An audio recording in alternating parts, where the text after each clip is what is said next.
Salut à toutes et à tous, bienvenue dans Tennis Addict, votre nouveau rendez-vous 100% tennis pour vous, les joueurs, les joueuses, les passionnés. Dans cette émission, des bons plans, des champions, on va tester du matos, on va parler matériel, on va parler santé, on va parler, on gagnera des cadeaux, il y aura un quiz en fin d'émission. Et on va, pour cette première, accueillir, nous sommes ravis de l'avoir, un joueur double finaliste de la Coupe Davis, un des tout meilleurs joueurs belges, Steve Darcy, bonjour. Bonjour. De passage en Alsace entre deux tournois. À côté de vous, Cyril Perrin, bonjour. Bonjour. Leader tennis chez Artengo, on parlera matériel évidemment, notamment avec vous.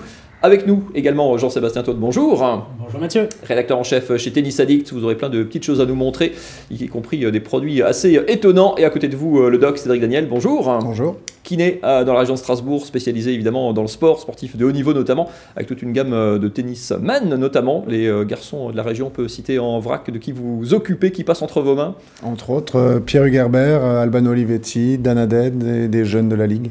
Tout ça est au menu de cette première émission de Tennis Addict. On commence tout de suite avec une courte rubrique, choisir son matériel. Pour les pros, c'est un casse-tête, mais aussi pour vous, peut-être, qui nous regardez. On va réviser quelques lois physiques avec vous, Jean-Sébastien. C'est notre rubrique, le saviez-vous ?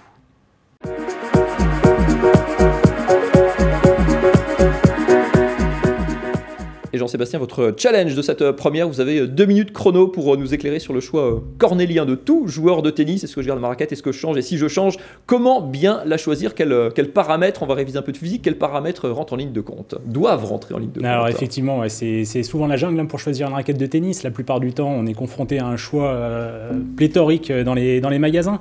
Et c'est pour ça qu'avec Tennis Addict, on essaye au maximum de guider les joueurs de loisirs ou même les joueurs de compétition, via notre site internet qui est spécialisé dans les tests, que ce soit des tests sur le terrain ou des tests labo. Et l'un des critères qu'on mesure en laboratoire, au-delà de la masse, de la taille du tamis, c'est l'inertie.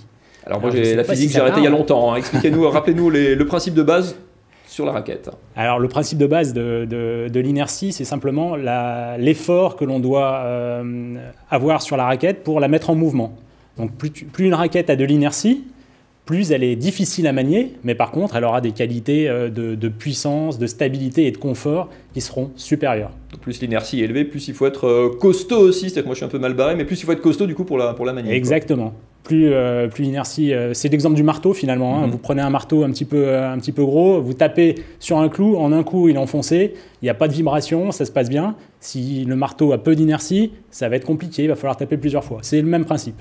Donc si on va au bout de la chose, il vaut mieux être capable de manier une raquette lourde dans l'absolu? Alors après, tout est affaire de compromis. Hein. Plus la raquette est lourde et plus elle a d'inertie, plus elle va être stable et puissante. Par contre, elle va demander un engagement physique supérieur, elle va fatiguer davantage le joueur.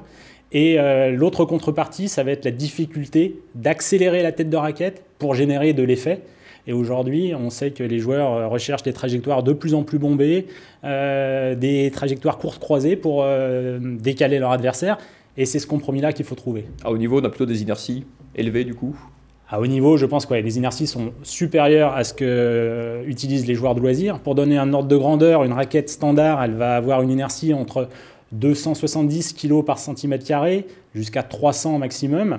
Et chez les pros, c'est, on va dire, on demandait à Steve, mais c'est entre 290 pour les plus faibles et 300, 350 pour les plus élevés. Steve, c'est une colle ou c'est un paramètre que vous surveillez? L'inertie de ma raquette, non.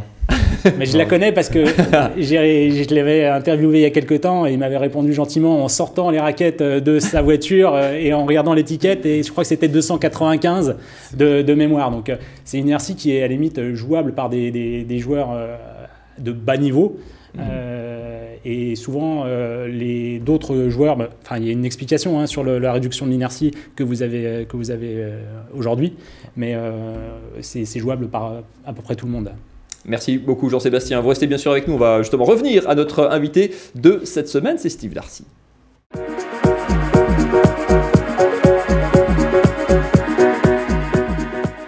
Nous sommes ravis de l'accueillir, c'est un des meilleurs joueurs belges de sa génération, 2 titres sur le circuit pro, 2 finales de Coupe Davis à son actif, et il fait un petit crochet par la France avant de se lancer sur la suite de sa saison. Steve Darcy, bonjour. Bonjour. Comment on vit déjà sur le tour quand on est à 35 ans, quand on est papa, on trouve encore le moyen de faire des créneaux par la télé, c'est toujours aussi compliqué ou c'est de plus en plus compliqué de jongler avec l'emploi du temps? Bah, c'est sûr qu'avec 2 enfants, ça devient un peu plus compliqué. Maintenant, voilà, je pense que globalement, ça se passe bien. Je gère plutôt pas mal les choses. Donc, maintenant, c'est chouette. Le fait d'être un peu blessé, bah, je suis un peu plus proche d'elle et plus souvent à la maison. Donc, c'est pas plus mal non plus. On parlait de santé, on va en reparler avec Cédric, notre kiné, tout à l'heure. C'est un paramètre de plus en plus prégnant. Et forcément, la blessure, la prévention des blessures, les soins, c'est quelque chose qui vous occupe de plus en plus aussi. Bah, c'est ça, l'idéal, c'est vraiment d'être dans le préventif et non dans le curatif. Malheureusement, en ce moment, c'est plutôt du curatif, donc c'est pas facile. Mais c'est vrai que le sport a vraiment évolué et maintenant, on met l'accent sur la prévention, sur plein de choses. Et je pense que c'est la clé pour avoir une longue carrière. Ça fait quand même partie, le tennis, des sports où on voit des joueurs performants de plus en plus vieux, entre guillemets. Enfin, Federer a 38 ans. Enfin, ça vous surprend? Comment vous expliquez cette longévité aussi de certains joueurs? D'autres arrêtent évidemment plus tôt, mais c'est beaucoup de joueurs quand même. Enfin, on arrive à jouer au tennis, la preuve, passer 35 ans. Ouais, on joue de plus en plus tard, mais je pense que voilà, on fait beaucoup plus attention à notre corps, à l'alimentation, à la manière de s'entraîner qui a un peu changé aussi. Maintenant, Federer, c'est encore différent parce qu'il choisit ses tournois. Il joue pas beaucoup de tournois. Il joue beaucoup moins qu'un joueur qui est 100e mondial. Il joue pas toutes les semaines. Maintenant, quand il joue, il va souvent au bout. Donc, c'est sûr qu'il a beaucoup de matchs. Mais voilà, je pense que le fait d'être bien suivi chaque fois avec son kiné, son préparateur physique, ben, ça change vraiment la donne. Votre secret, c'est le lait de riz, hein, vous disiez avant. Ça fait partie. Ça veut ça. Je donnais un peu le palmarès tout à l'heure de votre longue carrière. Quel moment de votre carrière, de quel passage, de quel titre vous êtes le plus fier aujourd'hui? Bon, c'est difficile d'en sortir un du lot. Si je dois sortir un match, bah, je sortirai ma victoire contre Nadal à Wimbledon. Et si je dois sortir un titre, bah, je sortirai le premier à Amersfoort en 2007. On parlait de santé, on parlait à l'instant, on parlait de tennis elbow avec Cédric tout à l'heure, vous étiez souvent blessé au coude. On peut comparer vos blessures ou celles dont vous avez souffert avec des blessures entre guillemets grand public, ou c'est souvent très spécifique les choses que vous rencontrez? Non, c'est un peu comme tout le monde. Hein. Tout le monde peut être blessé de la même manière. Maintenant, voilà, tennis elbow, ça me fait sourire parce que c'est exactement ça que j'ai. Donc, voilà, c'est pas spécialement marrant, mais c'est bien tombé. Mais voilà, j'ai une fissure au tendon, donc c'est compliqué à soigner, ça prend du temps. Et le fait que ça revienne une deuxième fois, ben, ça montre qu'il est peut-être temps de passer à autre chose. On reste encore un petit peu sur les cours. Et avec nous, vous êtes l'un des joueurs phares de la marque Artengo. Comment ça s'est fait? Comment on croise un équipementier? Comment on se rencontre et comment on reste ensemble? Moi, je suis resté longtemps avec la même marque et puis j'ai rencontré Karim qui travaille chez Artengo au tournoi de Mons. On a sympathisé, voilà, on a commencé à discuter. Moi, c'est ce que je leur ai dit. L'important pour un joueur de tennis, bah, c'est les chaussures et la raquette. Donc, j'aurais jamais changé de marque si j'avais pas été conquis par les deux. Et on a sympathisé, le courant est bien passé. Et c'est ce que je leur disais, dans les marques en général, quand on n'est pas super bien classé, quand on n'est pas dans le top 10, qu'on n'est pas méga connu, on est vraiment un numéro. Donc, on nous donne notre matériel et puis après, on nous laisse un peu tomber, entre guillemets. Et c'est ça qui est complètement différent ici, c'est qu'on a vraiment des dialogues. Je peux parler avec n'importe qui de la marque, avec les ingénieurs, avec tout le monde. On peut donner notre avis et je pense que c'est ça la réussite de la marque. On parlera spécifiquement de raquettes, justement, on a ramené tout un lot sur le plateau. Cyril, quel rapport justement vous essayez d'entretenir avec vos athlètes? Steve l'a un petit peu dit, il y a une exigence qui est liée au haut niveau et c'est cette exigence qui nous intéresse parce que ça permet effectivement de mettre entre les mains de professionnels nos produits, de les tester jusqu'au bout et d'améliorer au fur et à mesure, voire de penser aux produits d'après ou à la gamme d'après. On essaie d'être continuellement en amélioration avec les feedbacks qu'on peut recevoir effectivement de Steve, d'Oliver et d'autres joueurs aussi. Vous échangez d'ailleurs entre vous, entre différents joueurs de la marque, on échange avec les ingénieurs. Comment ça se passe? C'est des retours comme ça après un match, après un tournoi, ou on se retrouve vraiment pour des sessions spécifiques de développement de matériel, Steve? Non, on est souvent en contact par email pour donner notre avis, pour tester des vêtements, des chaussures, enfin un peu tout. Avec Oliver, on se croise forcément dans les tournois. On rigole souvent parce que voilà, je le vois arriver avec des vêtements que j'ai jamais vus et donc on se dit ah bah tiens t'as ça et c'est assez marrant. Comment ça se fait que j'ai pas le même, Cyril? Oui. C'est vrai. Donc c'est plutôt rigolo, ouais. Comment, Cyril, pour finir, Dans quelle perspective on se place comme ça quand on accompagne des joueurs, on essaie de construire des relations, c'est du one shot, il y a des liens personnels qui se créent, comment ça fonctionne? Oui, on peut faire des choix, on peut faire différents choix, on peut faire le choix d'en avoir beaucoup et forcément avoir peut-être un peu moins de relations. Nous on a plutôt fait le choix d'en avoir moins, mais d'aller au bout, notamment sur la partie conception et sur la partie test. Donc voilà, c'est un choix. Et nous, on est assez proche d'Oliver et de Steve parce que c'est nos deux athlètes. Donc voilà, et puis ils nous apportent tout ce dont on a besoin pour aller au bout et faire progresser notre matériel. Je crois que c'est ça le plus important pour nous en tout cas.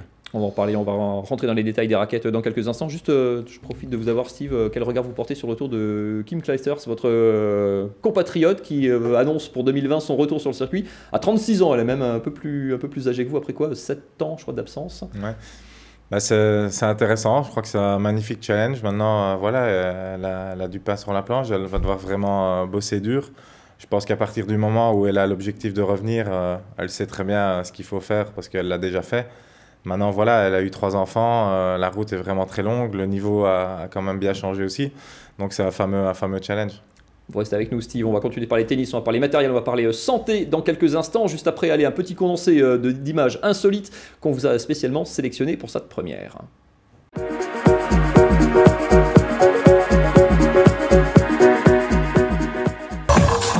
Et on commence avec Benoît Paire, connu pour son sérieux, son grand sérieux, et qui se prépare dur, très dur, pour la tournée asiatique. Lucas Pouille s'est marié cet été, l'occasion pour Gaël Monfils de ridiculiser tout le monde sur un battle de danse. Défi relevé cependant par David Goffin qui en a profité pour réviser sa nouvelle célébration de fin de match. C'est la rentrée des écoles de tennis, on a trouvé un élève très atypique au Japon, avec un moniteur qui se donne à fond avec lui. Grâce à lui, il maîtrise déjà aussi bien le jeu de volley que Medvedev. Innovation, le tennis de table dans l'eau, parfait pour les vacances, idéal pour rester au frais, peut-être une idée pour nos invités.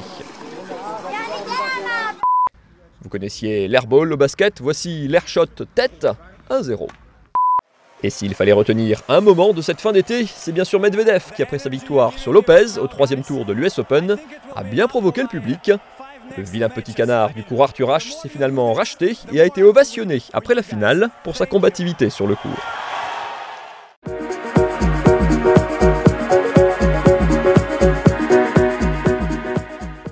Et on parle matériel dans ce numéro de Tennis Addict avec Cyril Perrin. Bonjour. Bonjour. Alors vous êtes leader tennis chez Artengo. Qu'est-ce que ça veut dire leader tennis?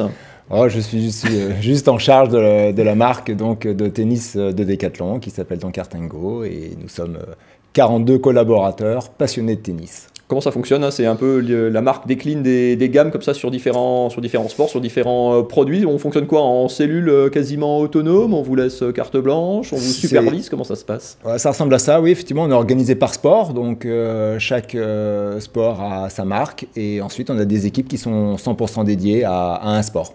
Comment on fabrique une gamme qui est relativement récente quand même, avec du haut niveau d'un côté, comme avec Steve, Darcy, avec la masse des pratiquants qui sont quand même, j'imagine, votre cœur de cible. On essaie quand même de viser les deux publics.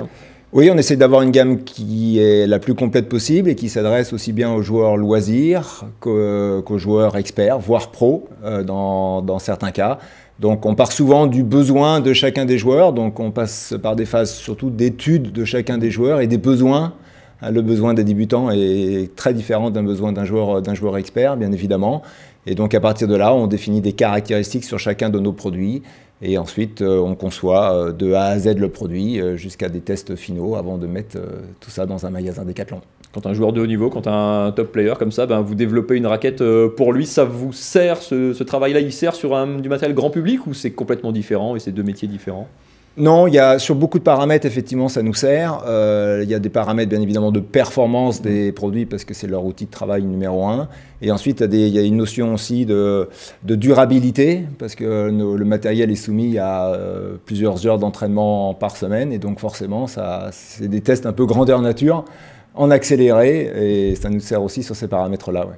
Une de vos spécificités, c'est que la conception se fait de A à Z, vous partez de la feuille blanche et vous faites fabriquer jusqu'au produit final que vous vendez. Enfin, c'est assez rare dans le milieu du sport, enfin même de l'industrie en général. Exactement, c'est un choix que Decathlon a fait en général sur les sports, d'essayer d'avoir la maîtrise de l'ensemble des étapes de conception.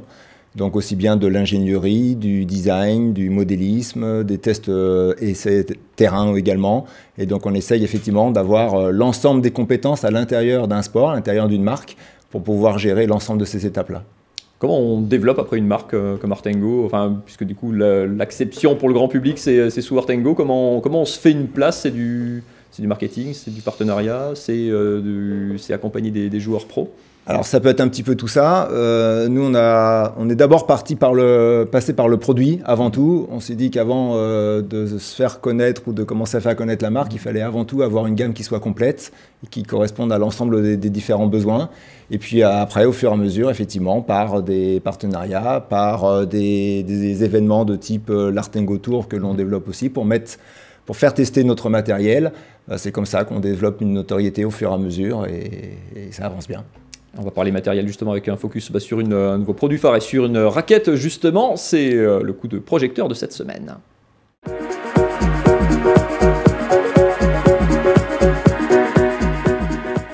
Et le produit qu'on a mis en avant cette semaine, c'est cette raquette. Jean-Sébastien, montrez-la nous, un des produits phares d'ailleurs de la gamme TR 900. Qu'est-ce que vous pouvez nous en dire ?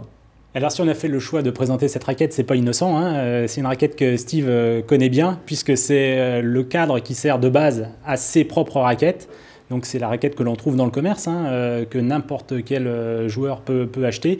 Bien sûr, pour Steve, elle est adaptée à ses besoins, à sa performance, mais c'est ce cadre qui est particulièrement polyvalent que nous avons testé via Tennis Addict plusieurs fois et qui ressort extrêmement bien classé hein, en termes de polyvalence et de facilité de jeu.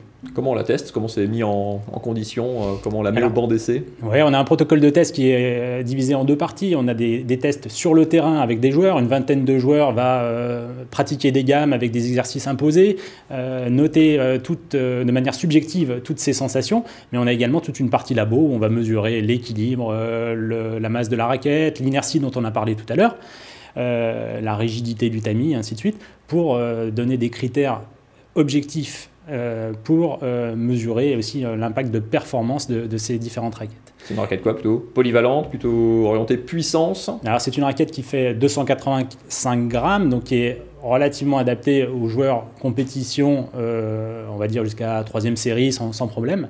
Une raquette relativement moderne avec un plan de cordage classique 16 par 19 qui amène de la prise d'effet, qui amène du confort. Et je pense, c'est à mon avis ce que vous mettez en avant en termes de best-seller de la marque. Exactement, c'est la raquette la plus polyvalente de la marque pour des joueurs, pour des compétiteurs amateurs. Elle est à la fois relativement puissante et puis assez facile à jouer de par son poids et de par son équilibre notamment. Steve, vous en commandez, c'est pas tout à fait la même, on a dit, mais on use combien de raquettes sur une saison? Enfin, vous vous êtes jamais amusé à compter combien on en use? Ça dépend si on les casse ou pas. Mais... C'est surtout ça, ouais. Non, en général, on change 18 raquettes sur une année. Ça va, c'est pas, il est dans les clous, c'est pas, il vous ruine pas complètement, ça va. Merci beaucoup Jean-Sébastien pour ce cliché, pour cet instantané. Vous avez ramené une autre invention, drôle d'invention, et là vous n'avez pas le droit de vous rater parce qu'on fait comme en direct, hein, ça s'appelle C'est quoi ce truc?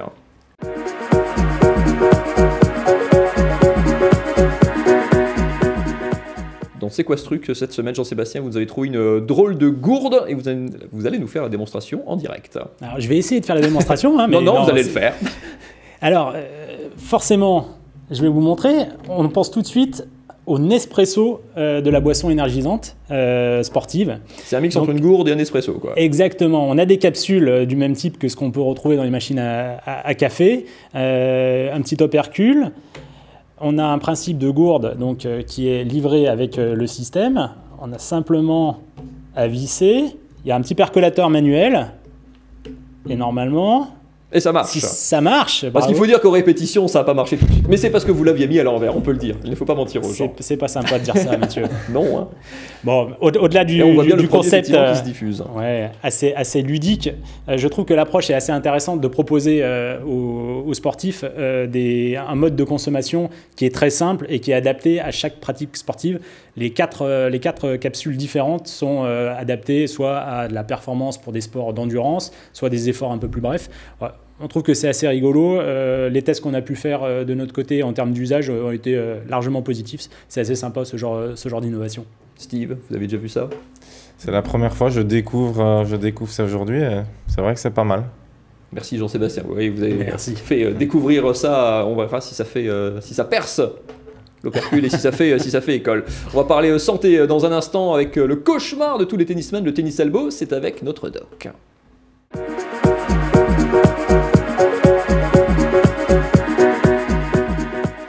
Et pour parler santé avec nous dans chacune des émissions, nous sommes ravis d'accueillir Cédric Daniel. Bonjour. Bonjour. Vous êtes kiné, on le disait en ouverture du côté de Strasbourg.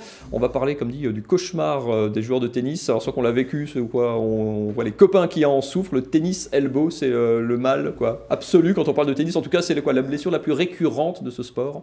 Effectivement, elles portent le nom. Si on doit sortir une pathologie chez le tennisman, et en plus on a la présence de Steve là qui nous a fait partager son expérience, c'est la pathologie du tennisman, le tennis elbow. De quoi on parle exactement?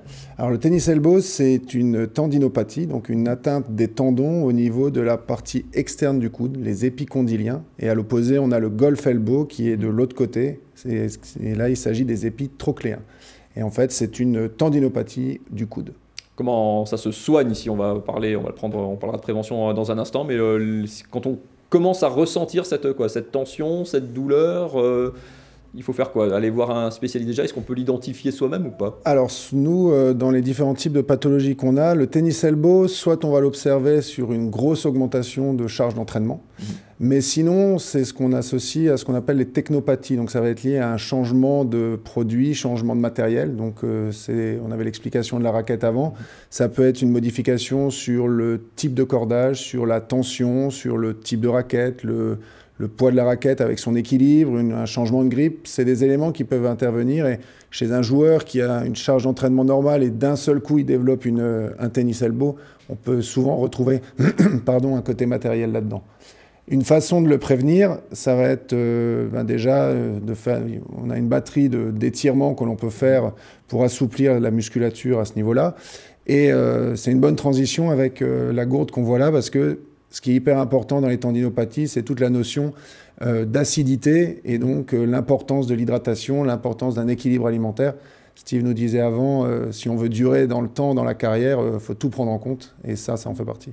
Comment ça s'était déclaré chez vous, Steve? À quel moment? Ça correspondait effectivement aussi à un changement de quelque chose? Non, ça aurait été facile. Non, c'est arrivé comme ça. J'ai pas changé de matériel, j'ai pas changé de raquette, pas changé de cordage. Je pense que... Après, il y a un volume aussi de jeu et d'entraînement chez les pros qui est conséquent, quoi. Oui, maintenant, il y a toujours eu, donc c'était pas vraiment un changement. Mais voilà, le fait d'avoir été opéré de l'épaule, du poignet, je pense que le bras a dû un peu compenser. Et je suppose que le coude ne s'en est pas sorti. Ce qui est intéressant de voir, pardon Mathieu, c'est le fait que vous avez aussi fait évoluer du coup votre matériel. J'ai souvenir que vous jouiez avec des raquettes très lourdes, avec des cordages tendus, et tout ça, après la blessure, vous avez commencé à regarder un petit peu plus dans le détail pour justement limiter au maximum l'impact de la raquette sur cette blessure. Ouais, c'est ça, j'ai changé de raquette, j'ai changé de cordage, je suis revenu à un cordage plus souple, un mix entre un multi et un mono. J'ai changé de poids, d'équilibre, je suis descendu pas mal en termes de poids. Et malheureusement, voilà, ça ne m'a pas sauvé la vie, mais ça m'a aidé quand même un peu. Après, il faut s'adapter aussi en tant que joueur, parce que du coup, c'est quand même beaucoup de choses qui se modifient dans le jeu, quoi. C'est beaucoup de choses qui ont changé. Maintenant, j'avais plus le choix. Je devais absolument faire le changement. Et c'est ça qui était facile. C'est le fait que quand tu n'as pas le choix et que tu dois le faire, voilà, tu ne dois pas hésiter. Cédric, juste avant la douleur, est-ce qu'il y a des signes avant-coureurs ou c'est quand même tout de suite une douleur qui est rapide si on veut être dans la détection rapide du souci? Non, c'est ce que disait Steve avant. Ce qui est important, c'est si on arrive à être dans le préventif plutôt que dans le curatif. C'est-à-dire que quand on commence à avoir des douleurs à ce niveau-là, c'est tout de suite agir. Donc, de première intention, le joueur rentre chez lui, il va appliquer de la glace, ce sera déjà bien. Après, il ne faut pas attendre que ça s'installe parce qu'en général, quand il vient nous voir, la pathologie elle est déjà bien installée et là, ça peut durer pour la traiter. Merci beaucoup Cédric. Avant de vous libérer, les 4 petites questions, on va passer au quiz de la semaine. Il y aura des cadeaux à gagner en fin d'émission.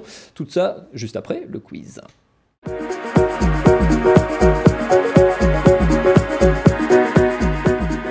Allez, on va tester la culture tennis de nos invités. Tout le monde peut jouer, tout le monde peut râler. Vous levez la main ou vous répondez tout de suite. Il y a 4 joueurs ou joueuses pro à trouver. Vous les connaissez, c'est sûr, mais peut-être pas avec ces indices-là. On cherche une joueuse, vainqueur de l'Orange Bowl en 96, qui a fait une apparition dans le feuilleton français Plus belle la vie. Steve, vous regardez? Non.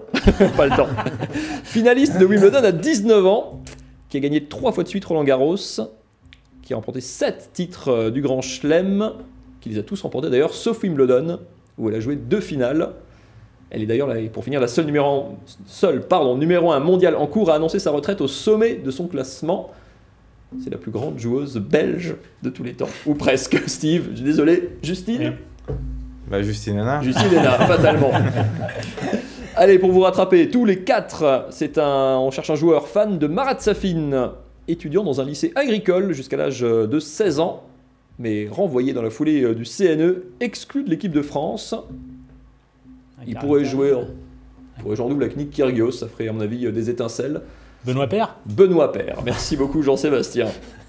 On cherche un joueur vainqueur de la Coupe Davis en 2001, qui a un frère qui est footballeur, ou qui a été plutôt footballeur international. Ça, je sais. Nicolas Escudé. Nicolas Escudé. Allez, un point de chaque côté pour Cyril et Cédric. Et allez, pour terminer, un recordman du nombre de tournois joués en simple, qui a joué le 2e match le plus long de l'histoire. Top 100 pendant 13 années consécutifs, mais seulement, son meilleur classement entre guillemets, seulement 17e à l'ATP, battu seulement par Roger Federer au nombre de participations en Grand Chelem. Joué Fabrice Santoro. Merci beaucoup Jean-Sébastien, au top. Vous reviendrez la prochaine fois. Vous gagnez un strapontin autour de ce plateau. Merci beaucoup en tout cas à tous les 4 d'être venus sur ce plateau pour la première de Tennis Addict. Je rappelle que Tennis Addict, c'est évidemment le magazine aussi avec tous les tests. C'est le site internet tennisaddict.fr pour retrouver évidemment tous ces tests, toutes les infos. Jean-Sébastien, le tennis chez Tennis Addict, c'était en vrai aussi avec le Tennis Addict Tour. Racontez-nous ça en 30 secondes. Exactement, le Tennis Addict Tour est une formule conviviale d'un tournoi multichance qui se déroule sur un week-end. Pour les joueurs classés de 4e à seconde série. Et c'est vraiment un moment sympa où on a l'occasion de partager, d'échanger avec des animations et tout un tas de rencontres diverses. Et ça marche bien. On a fait les finales fin août à Strasbourg, les finales nationales. Venez-y, rejoignez-nous et je vous avais promis des cadeaux. On va finir avec une raquette, ça sera évidemment une Artengo du coup à gagner, dédicacée par Steve Darcy. Pour ça, une seule chose à faire, vous partagez cette vidéo, vous vous abonnez à la chaîne YouTube de Tennis Addict, vous laissez un petit commentaire, on vous laisse 15 jours à partir de là, maintenant, tout de suite et pas une journée de plus pour gagner donc cette raquette dédicacée par Steve Darcy. Steve, merci beaucoup d'être passé par notre plateau aujourd'hui. Merci beaucoup à tous les 3. On vous retrouvera évidemment pour de nouvelles aventures de tennis. Excellente journée à toutes et à tous. Salut.